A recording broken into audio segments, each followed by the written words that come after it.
Hi friends, இந்த வீடியோவில் ஒரு பியூட்டிஃபுல்லான ப்ளவுஸோட டிசைனிங் வீடியோ தான் பார்க்க போகிறோம். ஃபஸ்ட்டு இந்த ப்ளவுஸ் யார் கொடுத்துருக்கா அப்படின்னா நம்மளோட சப்ஸ்கிரைபர் தான். ஆல்ரெடி உங்களுக்கு இன்னொரு ப்ளவுஸ் கூட பண்ணி கொடுத்துருக்கேன். சென்னையிலேருந்து கொடுத்துருந்தாங்க. அவங்களோட நேம் ஸ்டெல்லா. ஃபஸ்ட்டு நெக்லைனுக்கு ஒரு 3 லைன் ஜரி கொடுத்துருக்கோம். அப்புறமா நெக்லைனில் இன்னும் கொஞ்சம் ஒர்க் உண்டு. அது வந்து இந்த ஃப்ளோரல் டிசைன்லாம் முடிச்சதுக்கு அப்புறமா கம்ப்ளீட் பண்ணலாம் அப்படிங்கிறதுக்காக விட்டுருக்கோம்.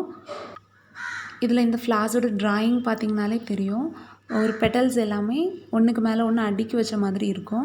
ஸோ பெட்டல்ஸோட ஷேப் வந்து ரேண்டமாக தான் இருக்கும். டோட்டலாக 3 சைஸ் ஃப்ளார்ஸ் வர மாதிரி அரேஞ்ச் பண்ணியிருக்கோம்.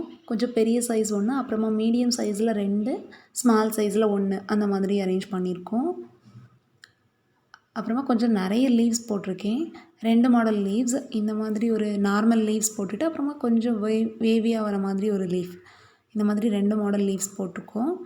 இனிமேல் இதை எப்படி ஒர்க் பண்ணலாம் அப்படிங்கிறத பார்க்கலாம். ஃபஸ்ட்டு ஃப்ளார்ஸோட சென்டரில் வந்து கிளிப் ஸ்டோன்ஸ் வைக்கலான்னு பிளான் பண்ணியிருக்கேன். கிளிப் ஸ்டோன்ஸ் யூஸ் பண்ணுறப்போ கண்டிப்பாக அந்த ப்ளவுஸுக்கு வந்து ஒரு ரிச் லுக் கிடைக்கும். அதுக்காக தான் இதில் வந்து ஃபுல்லாகவே நான் ஒரு கிராண்ட் லுக்கிங் கிடைக்கணும் அப்படிங்கிறதுக்காக கொஞ்சம் ரிச் லுக் கொடுக்குற மாதிரியான மெட்டீரியல்ஸாக கலெக்ட் பண்ணி யூஸ் பண்ணியிருக்கேன். இதோட சாரியோட கலர் பார்த்திங்கன்னா சேம் பிங்க் கலர் தான். கான்ட்ராஸ்ட் ப்ளவுஸ் எடுக்கலை. சேம் பிங்க் கலர்லேயே ப்ளவுஸ் பீஸ் ப்ரொவைட் பண்ணியிருக்காங்க. டிசைன் வந்து நல்லா கிராண்டாக இருக்கணும் அப்படிங்கிறதுக்காக மெட்டீரியல்ஸ் வந்து கொஞ்சம் பார்த்து சூஸ் பண்ணியிருக்கேன். ஃபுல்லாகவே கோல்டன் பேஸில் பண்ணணும் அப்படிங்கிறப்போ அதுக்கேற்ற மாதிரியான மெட்டீரியல்ஸ் தான் பார்த்து எடுத்திருக்கேன். நெக்ஸ்ட்டு ஃப்ளார்ஸோட பெட்டல்ஸ்க்கு வந்து லோடிங் கொடுக்க போகிறேன். அதுக்காக golden colour glass beads use பண்ணியிருக்கேன். இதோட கிளாஸி எஃபெக்ட் வந்து நமக்கு ரிச் லுக் கொடுக்கும். அதுக்காக தான் 3 பீட்ஸ் வச்சு இந்த மாதிரி ஃப்ளாட் லோட் கொடுக்கணும். ஃபஸ்ட்டு எப்போவுமே சென்டர்லேருந்து ஸ்டார்ட் பண்ணோம் அப்படின்னா நமக்கு வந்து ஃபினிஷிங் நீட்டாக இருக்கும். நீங்கள் சைட்லேருந்து பண்ணிங்க அப்படின்னா அந்த கிராஸ் வந்து நம்ம அந்த பெட்டல்ஸோட ஷேப்புக்கு ஏற்ற மாதிரி அந்த கிராஸ் லைன் வந்து கண்டிப்பாக வராது. ஸோ சென்டர்லேருந்து ஸ்டார்ட் பண்ணிங்க அப்படின்னா ஈஸியாக இருக்கும். ஒன் சைட் ஃபுல்லாக ஃபினிஷ் பண்ணிவிட்டு அகெயின் சென்டர்லேருந்து ஸ்டார்ட் பண்ணி இந்த சைட் போடுற மாதிரி தான் இருக்கும். லைட்டாக தான் கிராஸாக கொடுத்துருக்கேன். அந்த பெட்டல்ஸோட ஷேப்பை வந்து நம்ம எக்ஸாக்டாக சேம் நம்ம ட்ரா பண்ணியிருக்கிற மாதிரியே கொண்டு வரணும். ஸோ கொஞ்சம் கேர்ஃபுல்லாக பார்த்து பண்ணணும். அப்புறமா பீட் ஸ்டிச் பண்ணுறதுக்கு என்ன த்ரெட் யூஸ் பண்ணுறீங்க அப்படிங்கிற மாதிரி கேட்குறீங்க. நான் நார்மல் த்ரெட் தான் யூஸ் பண்ணுறேன். அதுதான் எனக்கு வந்து கம்ஃபர்டபுளாக அந்த மாதிரி தோணும். ஸோ நீங்களும் ட்ரை பண்ணி பாருங்கள். ஜரி அப்படிங்கிறப்போ நமக்கு அது வந்து ஒரு லூஸ் விழுந்த மாதிரியே இருக்கும். இந்த மாதிரி ஸ்டிஃபாக இருந்த மாதிரி இருக்காது. அதுக்காக தான் நான் நார்மல் த்ரெட் யூஸ் பண்ணுறேன். ஒன் சைட் ஃபுல்லாக ஃபினிஷ் பண்ணதுக்கப்புறமா இந்த இதில் வந்து என் நாட் போட்டுட்டு அகெயின் சென்டர்லேருந்து தான் ஸ்டார்ட் பண்ணணும். சென்டர்லேருந்து ஸ்டார்ட் பண்ணி இந்த சைடு பண்ணும்போது இந்த பெட்டலோட ஷேப் வந்து எந்த மாதிரி இருக்குது அப்படிங்கிறத பார்த்துக்கோங்க. ஏன்னா அடுத்த பெட்டல் வந்து இதுக்கு மேலே ஓவர்லப் ஆன மாதிரி இருக்கும். ஸோ இந்த பெட்டல் வந்து பாதியில் ஃபினிஷ் பண்ணுற மாதிரி தான் இருக்கும். ட்ராயிங் பார்த்திங்கன்னா தெரியும். சேம் அதே மாதிரி நம்மளும் இந்த லோடிங் வந்து இதிலேயே ஹாஃப்லேயே ஃபினிஷ் பண்ணிடணும். அகெயின் அடுத்த பெட்டலோட சென்டரில் தான் ஸ்டார்ட் பண்ணணும். நான் பண்ணுறதை கிளியராக வாட்ச் பண்ணிங்க அப்படின்னா நான் என்ன சொல்ல வரேன் அப்படிங்கிறது உங்களுக்கு வந்து ஈஸியாக அண்டர்ஸ்டாண்ட் ஆகும். இப்போ பாருங்கள், இதில் இந்த பெட்டலோட ஷேப் வந்து கரெக்டாக இதில் ஃபினிஷ் ஆகுது. ஸோ இதில் ஒரு 3 பீட் மட்டும் வச்சுட்டு அகெயின் அதில் என் நாட் போட்டுறணும். அப்புறமா நெக்ஸ்ட்டு பெட்டலோட சென்டர்லேருந்து ஸ்டார்ட் பண்ணி நம்ம இப்போ எப்படி பண்ணோமோ சேம் அதே மாதிரி பண்ணணும். இந்த மாதிரி பண்ணோன்னா தான் நமக்கு வந்து ஃபினிஷிங் வந்து கரெக்டாக இருக்கும். இல்லை அப்படின்னா நம்ம அந்த ஃப்ளாரோட ஷேப் வந்து கரெக்டாக கிடைக்காது. சேம் இதே மாதிரி எல்லா ஃப்ளார்ஸோட அவுட்லைனும் கம்ப்ளீட் பண்ணிவிட்டு காமிக்கிறேன். இப்போ பார்த்திங்கன்னா தெரியும், எல்லா ஃப்ளார்ஸோட அவுட்லைனும் ஃபினிஷ் பண்ணியாச்சு. எக்ஸாக்டாக நம்ம என்ன ட்ரா பண்ணியிருந்தோமோ சேம் அதே ஷேப் கிடச்சிருக்கு. பெரிய ஃப்ளாரோட சென்டரில் மட்டும் கிளிப் ஸ்டோனை சுற்றி ஒரு 6 ரவுண்ட் பீட் வச்சுருக்கேன். நம்பர் 6 தான் யூஸ் பண்ணியிருக்கேன். அப்புறமா ஒரு சின்ன டிஃப்ரென்ஸ் மட்டும் இருக்கும். அது என்னன்னா, சின்ன ஃப்ளாஸ்க்கு வந்து 3 பீட்ஸ் வச்சு லோட் கொடுத்துருக்கோம். பட் பெரிய ஃப்ளாஸ்க்கு வந்து 5 பீட்ஸ் யூஸ் பண்ணி லோட் கொடுத்துருக்கேன். நெக்ஸ்ட்டு பெட்டல்ஸோட இன்சைடில் ஃபில் பண்ணுறதுக்கு ஜர்கான் ஸ்டோன்ஸ் யூஸ் பண்ண போகிறேன். எல்லா ஸ்பேஸ்லேயுமே நல்லா க்ளூ அப்ளை பண்ணிவிட்டு அப்புறமா ஜர்கான் ஸ்டோன்ஸ் பேஸ்ட் பண்ணணும். அவ்வளோதான். இதில் ஜர்கான் ஸ்டோன்ஸ் வந்து கொஞ்சம் சின்ன சைஸ் தான் யூஸ் பண்ணியிருக்கேன். ஒயிட் கலர் ஸ்டோன்ஸ் வர மாதிரி யூஸ் பண்ணியிருக்கேன். இந்த மாதிரி ஜர்கான் ஸ்டோன்ஸ் பேஸ்ட் பண்ணும்போது கொஞ்சம் கேர்ஃபுல்லாக பண்ணணும். கேப் இல்லாமல் ஃபில் பண்ணணும். அண்ட் ஸ்டோன்ஸ் எல்லாமே ஸ்ட்ரைட்டாக இருக்கணும். கீழே நம்ம எந்த பேஸுமே கொடுக்கல. ஜர்கான் ஸ்டோன் வந்து ஃப்ளாட்டாக இருக்காது கீழே. ஸோ அதை கொஞ்சம் கேர்ஃபுல்லாக பண்ணிங்கன்னா கரெக்டாக வந்துடும். இதில் நான் க்ளூ வந்து B6000 அப்படிங்கிற க்ளூ தான் யூஸ் பண்ணியிருக்கேன். நார்மலாக ஃபேப்ரிக் க்ளூ யூஸ் பண்ணியும் பண்ணலாம். ஃபெவிக்ரில் யூஸ் பண்ணுவோம்ல, அது யூஸ் பண்ணியும் பண்ணலாம். பட் நான் அது யூஸ் பண்ணலை. அது கொஞ்சம் ட்ரை ஆகிறதுக்கு டைம் ஆகும். இது கொஞ்சம் சீக்கிரமாக ட்ரை ஆயிரும். அதனால தான் இது யூஸ் பண்ணியிருக்கேன். அப்புறமா இதில் வந்து இந்த க்ளூ வந்து டிரான்ஸ்பரண்ட்டாக இருக்கிறதுனால நமக்கு வந்து கேப் இல்லாமல் ஃபில் பண்ணுறதுக்கு ஈஸியாக இருக்கும். இதுவே ஃபேப்ரிக் க்ளூ யூஸ் பண்ணோம், ஃபெவிக்ரில் யூஸ் பண்ணோம் அப்படின்னா அது ஃபுல்லாகவே ஒயிட்டாக இருக்கிறதுனால அந்த கேப் இல்லாமல் ஃபில் பண்ணுறது கொஞ்சம் கஷ்டமாக இருக்கும். மற்றபடி அதுலேயும் யூஸ் பண்ணி பண்ணலாம். சேம் இதே மாதிரி எல்லா பெட்டல்ஸ்லேயும் பண்ணிவிட்டு ட்ரை ஆனதுக்கப்புறமா காமிக்கிறேன். இந்த ஸ்டோன்ஸ் யூஸ் பண்ணி ஃபில் பண்ணும்போது இந்த மாதிரி கேப் இல்லாமல் ஃபில் பண்ணிங்கன்னா தான் பார்க்குறதுக்கு நீட்டாக இருக்கும். நெக்ஸ்ட்டு அதில் போட்டிருந்த லீவ்ஸ்க்கு எல்லாமே யூஸ் பண்ணுறதுக்காக இந்த க்ரீன் கலர் கட்டானா பீட்ஸ் சூஸ் பண்ணியிருக்கேன். சாரீ ஃபுல்லாகவே சேம் இதே மாதிரி பிங்க் கலரில் இருக்கிறதுனால க்ரீன் கலர் யூஸ் பண்ணுறப்போ கொஞ்சம் மைல்டாக யூஸ் பண்ணால் தான் பார்க்குறதுக்கு நல்லாயிருக்கும். 5 பீட்ஸ் யூஸ் பண்ணி லீஃப் போடுறேன். இதுக்கு வந்து ஃபஸ்ட்டு சென்டரில் ஒன்று போட்டுட்டு அப்புறமா 2 சைடும் ஆல்டர்னேட்டாக வர மாதிரி ஃபில் பண்ணியிருக்கேன்.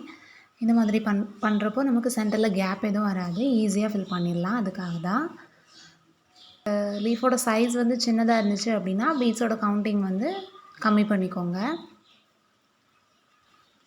இந்த டிசைன் ஃபுல்லாகவே பார்த்திங்கன்னா நிறைய லீவ்ஸ் போட்டிருக்கோம். ஸோ இதில் dark green colour beads use பண்ணி பண்ணோம் அப்படின்னா க்ரீன் கலர் தான் வந்து ரொம்ப ப்ராமினெண்ட்டாக தெரியும். ஸோ அதுக்காக லைட் க்ரீன் கலர் யூஸ் பண்ணியிருக்கேன். மைல்டாக இருந்தால் போதும் அப்படிங்கிறதுக்காக. இந்த கட் பீட்ஸ் கூட நல்லா கிளிட்டர் ஆகுது. ஸோ ஓவராலாக பார்த்திங்கன்னா இதில் யூஸ் பண்ணியிருக்கிற எல்லா மெட்டீரியல்ஸுமே நல்ல ஒரு கிளிட்டரிங் எஃபெக்டில் இருக்கிறதுனால பார்க்குறதுக்கு நல்லா ரிச் லுக்காக இருக்கும். 2 சைடும் 3 லைன்ஸ் வர மாதிரி போட்டுட்டு அதில் எண்ட் நாட் போட்டு ஃபினிஷ் பண்ணியாச்சு. சேம் இதே மாதிரி எல்லா லீவ்ஸும் ஃபில் பண்ணிவிட்டு காமிக்கிறேன். எல்லா லீவ்ஸுமே கவர் பண்ணியாச்சு. இப்போ பார்த்திங்கன்னா க்ரீன் கலர் அதிகமாக யூஸ் பண்ணியிருக்கிற மாதிரியே தெரியலை. ஸோ அதுதான் எனக்குமே வேணும். அப்புறமா லீவ்ஸோட அரேஞ்ச்மெண்ட்ஸ் எப்படி இருக்குது அப்படிங்கிறதையுமே ஒரு தடவை பார்த்துக்கோங்க. நெக்ஸ்ட்டு இன்னொரு மாடல் லீவ்ஸ் போட்டுக்கோங்க, அதை ஃபில் பண்ணலாம். அதுக்குமே அவுட்லைனுக்கு வந்து same green colour cut beads தான் யூஸ் பண்ணுறேன். இதில் ஸ்டிச்சஸ் போடும்போது வந்து அந்த ஷேப்புக்கு ஏற்ற மாதிரி கொடுக்கறதுக்காக ஒவ்வொரு பீட்ஸாக வச்சு ஸ்டிச்சஸ் போடுறேன். நம்ம இப்போ 2 பீட்ஸ் வச்சு ஸ்டிச்சஸ் போட்டோன்னா எக்ஸாக்டாக இதே ஷேப் வந்து நமக்கு கிடைக்காது. அப்புறமா அந்த கர்வ் லைன்ஸில் டர்ன் பண்ணும்போது ஒரு ப்ளைன் ஸ்டிச் போட்டுட்டு அதுக்கப்புறமா பீட்ஸ் வச்சு ஸ்டிச்சஸ் போட்டோம் அப்படின்னா அந்த எட்ஜஸ் எல்லாமே கரெக்டாக கிடைக்கும். இதில் நான் பண்ணுற மாதிரியே ஒவ்வொரு பீட்ஸாக வச்சு ஸ்டிச்சஸ் போட்டுட்டு அப்புறமா எட்ஜஸில் ஒவ்வொரு ப்ளைன் ஸ்டிச் போட்டு டர்ன் பண்ணிங்க அப்படின்னா அந்த லீஃபோட ஷேப் வந்து பர்ஃபெக்டாக கிடைக்கும். ஸோ நீங்களும் ட்ரை பண்ணி பாருங்கள் இந்த மாதிரி குட்டி குட்டி டிப்ஸ் எல்லாம். இந்த டிசைன் வந்து அவங்களே தான் சூஸ் பண்ணி கொடுத்தாங்க. இந்த மாதிரி ஒன் சைடில் ஃப்ளோரல் டிசைன் வர மாதிரியான ஒரு ரெஃபரன்ஸ் பிக் காட்டியிருந்தாங்க. அதை பார்த்துட்டு அப்புறமா அதில் இருந்த ஃப்ளோரல் டிசைன்ஸை ஃபுல்லாகவே எடுத்துகிட்டு நானாக ஒரு ஃப்ளோரல் டிசைன் போட்டு ட்ரை பண்ணியிருக்கேன். இந்த ப்ளவுஸோட ஸ்லீவ் டிசைன் பார்த்திங்கன்னா ரொம்ப அழகாக இருக்கும். அந்த பேட்டர்னுமே அவங்க தான் கொடுத்தாங்க. பட் அதில் வந்து டிசைன்ஸ் எல்லாமே நம்ம பண்ணியிருக்கோம். இந்த மாதிரி பேட்டர்னில் இருக்கணும் அப்படிங்கிற மாதிரி மட்டும் ஐடியா கொடுத்தாங்க.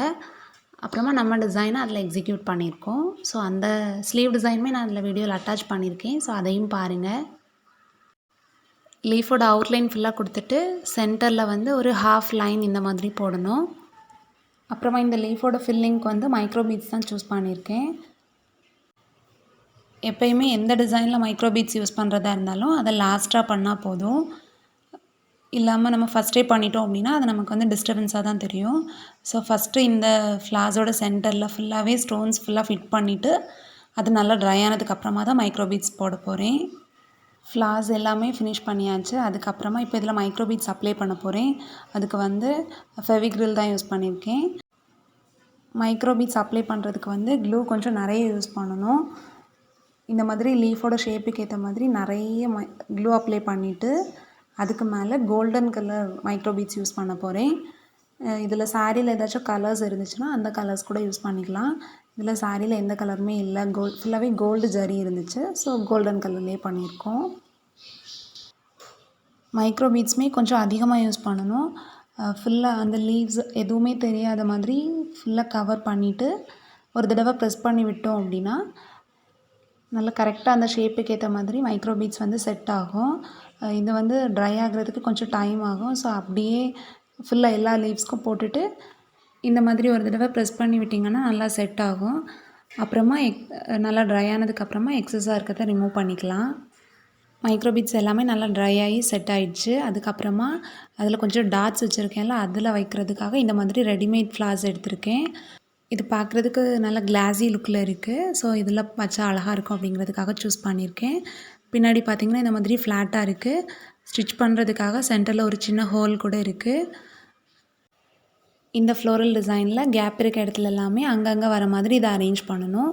இதுக்குமே நான் B6000 க்ளூ யூஸ் பண்ணி தான் ஃபிட் பண்ணுறேன். சீக்கிரமாக ட்ரை ஆகிறோம் அப்படிங்கிறதுக்காக தான் இதை சூஸ் பண்ணேன். ஃபஸ்ட்டு இதில் வந்து நீங்கள் ஸ்டிச்சஸ் போடுறதா இருந்தாலும் போடலாம். இதில் வந்து வேறு கலர்ஸ் எதுவுமே யூஸ் பண்ண முடியலை அப்படிங்கிறதுனால வேறு மேலே பீட்ஸ் வச்சு ஸ்டிச்சஸ் போட்டு பார்த்தேன். அது வந்து செட் ஆன மாதிரி தெரியல. ஸோ பேஸ்ட் மட்டும் பண்ணி விட்டுலாம் அப்படிங்கிறதுக்காக இந்த க்ளூ யூஸ் பண்ணியிருக்கேன். அப்புறமா இந்த பெரிய ஃப்ளோரல் டிசைனில் வந்து அங்கங்கே குட்டி குட்டி ஃப்ளார்ஸ் இந்த மாதிரி வச்சுருக்கிறப்போ பார்க்குறதுக்கு ரொம்ப அழகாக இருக்குது. உங்களுக்கும் பிடிக்கும்னு நினைக்கிறேன். நெக்ஸ்ட்டு கோல்டன் கலர் கட் பீட்ஸும் செல்ஃப் கலரில் சுகர் பீட்ஸும் எடுத்திருக்கேன்.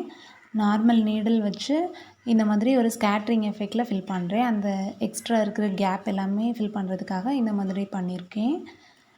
இந்த டிசைனோட ஓவரால் வியூ காமிக்கிறப்போ பாருங்கள் அந்த ஸ்கேட்ரிங் எஃபெக்ட் எவ்வளோ அழகாக இருக்குது அப்படிங்கிறத. நம்ம இதுக்கு முன்னாடி பண்ணியிருந்த ஒர்க்கோடு அப்படியே ஃபினிஷ் பண்ணிடாமல் இந்த மாதிரி குட்டி குட்டியாக பண்ணுறப்போ அதோடய அவுட்லுக் வந்து பார்க்குறதுக்கு வேறு லெவலில் இருக்கும். எப்பயுமே இந்த மாதிரி டிசைன்ஸ் பண்ணும்போது கொஞ்சம் கேப் இருந்துச்சு அப்படின்னா அதை மேனேஜ் பண்ணுறதுக்காக இந்த மாதிரி சின்ன சின்ன போர்ஷன்ஸ் ஆட் பண்ணிவிட்டு ஃபினிஷ் பண்ணிங்க அப்படின்னா அழகாக இருக்கும். ஸோ ட்ரை பண்ணி பாருங்கள். ஓகே, இப்போ பார்த்திங்கன்னா டிசைன் ஃபுல்லாகவே கம்ப்ளீட் பண்ணியாச்சு. ஒன் சைட் ஃபுல்லாக ஃப்ளோரல் டிசைன் வர மாதிரியும் இன்னொரு சைடு வந்து ஃப்ளார் சக்ரி வந்து ஸ்கேட்ரிங் எஃபெக்டில் ஃபில் பண்ணியிருக்கோம். அப்புறமா நெக் லைனில் என்ன பண்ணியிருக்கேன் அப்படிங்கிறதையுமே பார்த்துக்கோங்க. இந்த சக்ரி வந்து ஒரு 1 இன்ச்சுக்கு வந்து நல்லா நெருக்கமாக வர மாதிரி பண்ணிவிட்டு அதுக்கப்புறமா ஒரு 1 இன்ச்சுக்கு வந்து கொஞ்சமாக வர மாதிரி ஒரு ஸ்கேட்ரிங் எஃபெக்டில் பண்ணியிருக்கோம். ஃபுல்லாகவே ஸ்டிச்சஸ் தான் போட்டு எடுத்திருக்கோம், பேஸ்ட் பண்ணலை.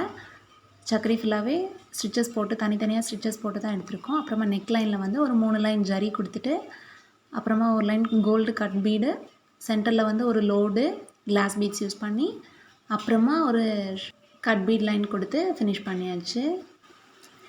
இதுதான் ப்ளவுஸோட ஸ்லீவ் டிசைன். இது ஒரு எல்போ ஸ்லீவ் தான். 10.5 இன்ச்சஸ் இருக்கிற மாதிரியான ஒரு எல்போ ஸ்லீவ் தான். இந்த பேட்டர்னுமே அவங்க கொடுத்தது தான். சேம் இதே மாதிரி மேலேயும் லைன்ஸ் இருக்கணும், கீழேயும் லைன்ஸ் இருக்கும். மிடில் வந்து ஒரு வி ஷேப்பில் வந்து ஃப்ளோரல் டிசைன் வர மாதிரி போடுங்க அப்படிங்கிற மாதிரி சொல்லியிருந்தாங்க. கீழே பார்டர் லைனில் வந்து ஒரு பெரிய கர்வ் லைன்ஸ் கொடுத்துருக்கோம். அந்த கர்வ் லைன்ஸ்க்கு வந்து 3 லைன் ஜரி கொடுத்துட்டு அப்புறமா கிளாஸ் பீட்ஸ் யூஸ் பண்ணி ஒரு லோட் மட்டும் கொடுத்துருக்கோம். அதோட ஜங்ஷன் பாயிண்டில் ஒவ்வொரு சக்ரி வச்சு பண்ணியிருக்கோம். அதுக்கப்புறமா மிடில் வந்து ஒரு வி ஷேப் வருது. அதுக்கு கீழே உள்ள லைன்ஸ் வந்து கொஞ்சம் கொஞ்சம் ஸ்பேஸ் விட்டு கண்டினியூஸாக லைன்ஸ் வருது. இதில் வந்து ஒரு 3 லைன் வந்து கிளாஸ் பீட்ஸ் மட்டும் ப்ளைனாக கொடுத்துட்டு அதுக்கப்புறமா 3 லைன் வந்து கட் பீட்ஸும் ஸ்டோன்ஸும் மட்டும் யூஸ் பண்ணியிருக்கோம். சேம் இதே மாதிரி அல்டர்னேட்டாக வர மாதிரி அரேஞ்ச் பண்ணியிருக்கோம்.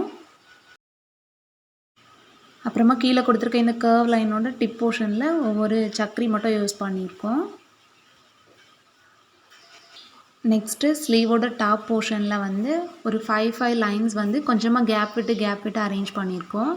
அந்த லைன்ஸ்க்கு வந்து என்ன பண்ணியிருக்கோம் அப்படின்னா ஒரு 10 கட் பீட்ஸ் கொடுத்துட்டு அதுக்கப்புறமா அதில் வந்து ஒரு ரவுண்ட் ஃபிட்டிங் குந்தன் வர மாதிரி வச்சுட்டு அகெயின் ஒரு 10 கட் பீட்ஸ் வர மாதிரி சேம் இதே மாதிரி ஃபுல்லாகவே பண்ணியிருக்கோம். நெக்ஸ்ட்டு ஸ்லீவோட மிடில் போர்ஷனில் நம்ம நெக் டிசைனில் கொடுத்துருந்த சேம் ஃப்ளோரல் டிசைன் வந்து இந்த வி ஷேப்பில் வர மாதிரி அரேஞ்ச் பண்ணியிருக்கோம். நீங்கள் பார்த்தீங்கனாலே தெரியும், அந்த வி ஷேப் வந்து கிளியராக தெரியுது. ஸ்லீவ் டிசைன் இவ்வளோ தான். கீழே வந்து ஸ்டிச் பண்ணதுக்கப்புறமா ஹேங்கிங்ஸ் கொடுத்துருக்கோம். ஸோ அதையுமே நான் பிக்சர் வந்து வீடியோவில் ஆட் பண்ணுறேன். ஓகே, அவ்வளோதான். இந்த டிசைன் உங்கள் எல்லாருக்குமே ரொம்ப பிடிச்சிருக்கும்னு நினைக்கிறேன். பிடிச்சிருந்தா நீங்களும் ட்ரை பண்ணி பாருங்கள். நெக்ஸ்ட் வீடியோவில் இன்னொரு க்ரியேட்டிவான டிசைன் உங்களோட ஷேர் பண்ணுறேன் ஃப்ரெண்ட்ஸ். பாய்.